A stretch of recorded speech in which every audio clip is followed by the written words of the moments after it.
नमस्कार. आज सकाळी शेअर मार्केट सुरू झाल्यावर पहिले काही मिनिटं तेजी होती. त्यानंतर दिवसभर घसरण सुरू होते.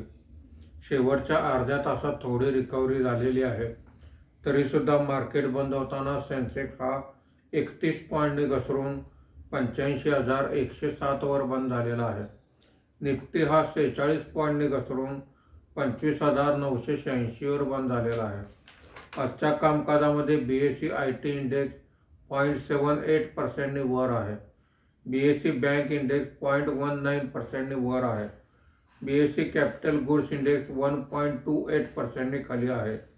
BSE mid cap index 0.95%, BSE small cap index 0.43% खाली आहेत.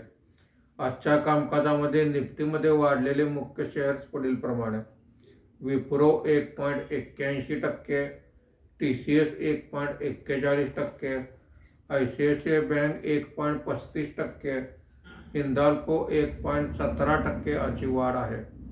आज निफ्टीमध्ये घसरलेले मुख्य शेअर्स पुढील प्रमाणे: Adani Enterprises 2.22%, Max Healthcare 2.15%, Bharat Electronic 2.20%, Tata Consumer Product 1.91% अशी घसरण आहे.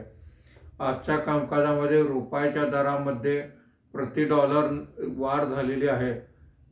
ऐतिहासिक 90 रुपयाचा टप्पा आज पार केलेला आहे.